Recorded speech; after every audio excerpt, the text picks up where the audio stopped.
Welcome to யாவரும் கேளீர். நான் உங்க பத்திரி பேசுறேன். 4 விஷயங்கள்.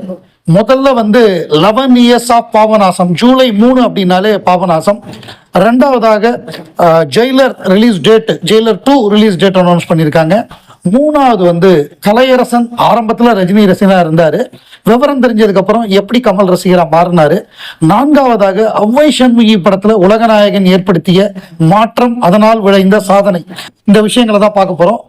பார்க்கறதுக்கு முன்னாடி நம்ம சேனலை சப்ஸ்கிரைப் பண்ணாதவங்க சப்ஸ்கிரைப் பண்ணிட்டு பாருங்க. பக்கத்தில் உள்ள பெல் ஐக்கான அழுத்துங்க. உங்களுக்கான வீடியோக்கள் தொடர்ந்து வந்துகிட்டே இருக்கும். யாவரும் கேளீர். பாபநாசம். மற்ற மொழிகள் எல்லாம் திருஷ்யம், தமிழ்ல மட்டும் பாபநாசம். மற்ற மொழிகள் எல்லாம் ஜார்ஜ் குட்டி, தமிழ்ல மட்டும் சுயம்புலிங்கம். சோ தமிழுக்கு ஏத்த மாதிரியாக உலகநாயகன் கமல்ஹாசன் இந்த கதையை மாத்திருப்பாரு.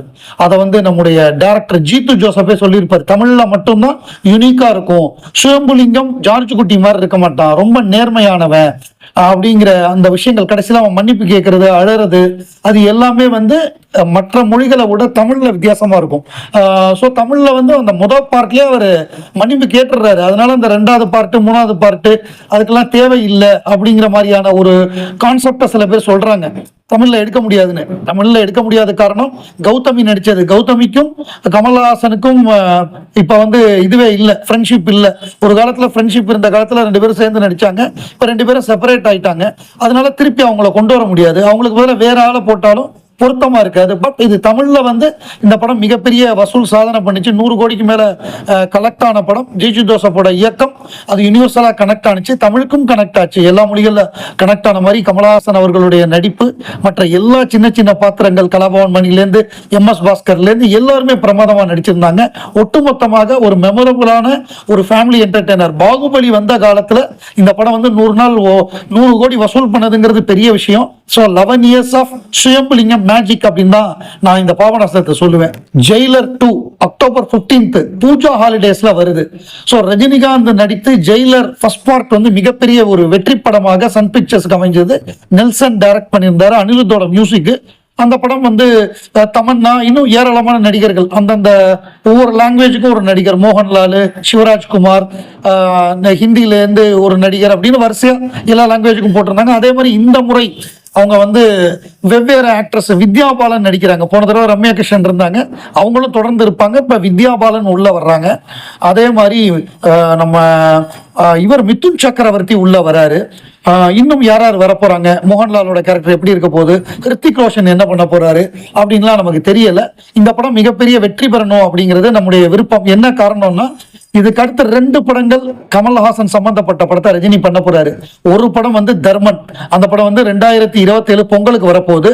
ராஜ்கமல் தயாரிப்பில் ரஜினிகாந்த் நடிக்க, அஸ்வத் மாரிமுத்து இயக்குற படம். அதுக்கப்புறம் கமல்ஹாசன் ரஜினிகாந்த் சேர்ந்து நடிக்கக்கூடிய KHRK ரீயூனியன். முந்தின படம் எப்படி ஓடுதோ அதை வச்சுதான் அடுத்த படம் வியாபாரம் ஆகும். அதனால இந்த படம் நல்லா ஓடட்டும், அதை வச்சு நம்ம ராஜ்கமல் படம் பெரிய அளவு வியாபாரம் ஆகட்டும் அப்படிங்கிறது நம்முடைய விருப்பம். கலையரசன் பேட்டி கொடுத்திருந்தாரு. அந்த பேட்டி, அதாவது சித்ரா லட்சுமணன் சாருக்கு தான் பேட்டி கொடுத்திருந்தாரு, டூரிங் டாக்கீஸ் அவரோட சேனல்ல. அதுல அவரு சின்ன வயசுல ரஜினி சாரோட ஃபேனு, ரஜினி வடிவேல் எல்லாம் பிடிக்கும். நான் ஒரு வியூவரா பார்க்கும்பொழுது ஒரு ஜாலியா ஒரு மசாலா படத்தை பார்த்தேன். ஆனால் சினிமா உலகத்துக்கு வந்ததுக்கு அப்புறம் தான் தெரியுது எனக்கு சினிமாங்கிறது எவ்வளவு கஷ்டமான விஷயம். அதுல உலகநாயகன் கமல்ஹாசன் எப்படிப்பட்ட பங்களிப்பை கொடுக்குறாரு. ஒரு சாதாரண ஒரு ஆர்டினரி படம் எடுத்து ஒரு நடிக்கிறது பெரிய விஷயம், அதை ரிலீஸ் பண்றது அதை விட பெரிய விஷயம். அவர் ஒரு பாட்டு இல்லாம ஒரு படத்தை எடுக்கிறாரு. ஒரு படம் என்னடான்னா குருதி புனல் மாதிரி ஒரு படம் பாட்டு இல்லாம எடுக்கிறாரு. பேசும் படம்னு டயலாக் இல்லாம எடுக்கிறாரு. நாயகன் ஒரு படம். எல்லாமே அவர் பண்றது எல்லாமே ரொம்ப ரொம்ப பயங்கர எக்ஸ்பெரிமெண்டா இருக்கு. அதாவது பணம் போட்டு பணம் எடுக்கக்கூடிய இந்த துறையில இவ்வளவு ரிஸ்க் எடுக்கிறாரு, அவ்வளவு பங்களிப்பு கொடுக்கிறாரு. ஒரு படத்துல ஆவிட் எடிட்டிங்க உள்ள கொண்டு வர்றாரு, ஒரு படத்துல டிஜிட்டல் கேமராவை கொண்டு வர்றாரு, ஒரு படத்துல மேக்கப், ப்ராஸ்தட்டிக் மேக்கப்பை கொண்டு வர்றாரு. இந்த மாதிரியாக சினிமா உள்ள வந்ததுக்கு அப்புறம் தான் கமல்ஹாசன் எப்படிப்பட்ட ஒரு உன்னதமான கலைஞன், அவர் சினிமாக்கு எவ்வளவு தூரம் கான்ட்ரிபியூட் பண்றாரு.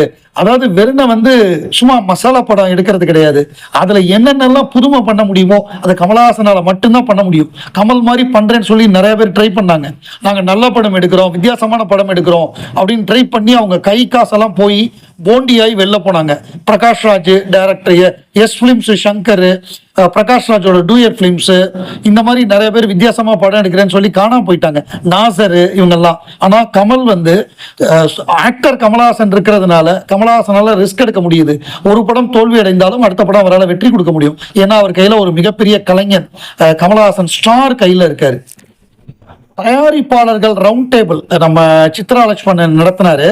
அதுல வந்து ஹரி அவர்கள், ஹரி அவர் வந்து அவ்வை சண்முகி படத்தை தயாரித்தவர். அவர் வந்து அந்த படத்தோட அனுபவத்தை சொன்னார். அதாவது எப்படின்னா, எனக்கு வந்து நடிகர்கள் வந்து சம்பளம் வாங்காம ப்ராஃபிட் ஷேர் பண்றது எனக்கு ரொம்ப பிடிக்கும். இந்த மெத்தடை அப்பவே கமல் சார் பண்ணிட்டார். நீங்க எல்லாம் இப்ப சொல்றீங்க. அவர் அவ்வை சண்முகியா இருக்கட்டும், காதல காதலாவா இருக்கட்டும், அந்த படங்கள்லாம் வந்து ஏரியா வாங்கிக்கிட்டாரு. இந்தியன் படத்துல அவர் வாங்கின சம்பளம் 1.5 கோடி ரூபா. அவர் என்கிட்ட சொன்னாரு, ஹரி நான் வந்து ஏஎம் ரத்னம் எனக்கு 1.5 கோடி கொடுத்தாரு. நான் 4 ஏரியா கேட்டேன். அவர் வந்து எனக்கு 1.5 கோடி சம்பளமா கொடுத்துட்டாரு. நீங்க ஏரியாவா கொடுக்குறீங்களா சம்பளமா கொடுக்குறீங்களா, எப்படி கொடுத்தாலும் எனக்கு ஓகே அப்படின்னு உடனே நான் சார் நம்ம ப்ராஃபிட் ஷேரே பண்ணிக்கலாம். நான் உங்களுக்கு 4 ஏரியா கொடுத்துட்றேன். சென்னை சிட்டி கொடுத்துட்றேன், கேரளா கொடுத்துட்றேன், தெலுங்கு கொடுத்துட்றேன், அது கர்நாடகா கொடுத்துட்றேன், ஓவர்சீஸ் கொடுத்துட்றேன் அப்படின்னு 4 ஏரியா கொடுத்தாரு. ஸோ இந்த 4 ஏரியா கமலுடைய சம்பளம் இந்தியன்ல 1.5 கோடி. இந்த 4 ஏரியா அவ்வை சண்முகி பண்ண வசூல் வந்து 5 கோடியை தாண்டி போயிடுச்சு. அதாவது கமலஹாசன் அவர்களுக்கு 3 மடங்கு கூட வந்தது அந்த ப்ராஃபிட் ஷேர்னால. அந்த தயாரிப்பாளருக்கு என்னன்னா, அந்த 1.5 கோடி ரூபாய் வந்து வெளியிலேருந்து கடன் வாங்கி அதை கமல் சாருக்கு கொடுக்கணும். அதுக்கு 1 வருஷம் ஷூட்டிங் எடுத்தாங்கன்னா அதுக்கு வட்டி அதெல்லாம் ஏறும். இவர் அப்படி பிரச்சனையே இல்லை. கமல் சாருக்கு சம்பளமே கொடுக்க வேண்டாம், அவர் தான் மேஜர், மற்ற எல்லாமே நாமினலான சம்பளம் தான். அப்படிங்கிறப்ப அவருக்கு ரொம்ப ரொம்ப சூப்பரா இருந்ததுதான். எப்படி இருந்தாலும் அவர் வெளி டிஸ்ட்ரிபியூட்டருக்கு தான் விற்க போறாரு, அவரா சொந்தமா ரிலீஸ் பண்ண போறது இல்ல. அப்ப அதை கமல் சார்க்கே கொடுத்துடலாமே. சென்னை சிட்டி அவருக்கு 1.5 கோடி ரூபாய்க்கு மேல கலெக்ட் ஆச்சு. 4 தியேட்டர்ல 1.5 கோடி ரூபாய்க்கு மேல கலெக்ட் ஆச்சு.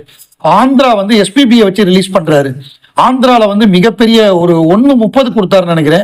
ஓவர்சீஸ் அது மாதிரி 1.30 1.40 கொடுத்தாரு. கர்நாடகால அவருக்கு நல்ல மார்க்கெட் இருக்கு, மைசூர் அந்த கர்நாடகா, அதுல வந்து 1.5 கோடிக்கு மேல கலெக்ட் ஆச்சு. கிட்டத்தட்ட 6 கோடி ரூபாய் கலெக்ட் ஆச்சாம். அதை தான் அவர் சொல்றாரு, கமல் சார் இந்த மெத்தட் அப்பவே பண்ணிட்டாரு. காதலால இந்த அளவு வசூல் இல்லைனாலும் இதுல கொஞ்சம் கம்மியாகி கமல் சாருக்கு மிகப்பெரிய லாபம் வந்தது. அவர் சம்பளம் வாங்காம ஏரியா வாங்கும் பொழுது கமல் சார் மிகப்பெரிய லாபத்தை சம்பாதிச்சாருங்கிறத அந்த பேட்டியில குறிப்பிடுறாரு. தயாரிப்பாளருக்கும் லாபகரமாக இருந்தது, கதாநாயகனுக்கும் லாபகரமா இருந்தது.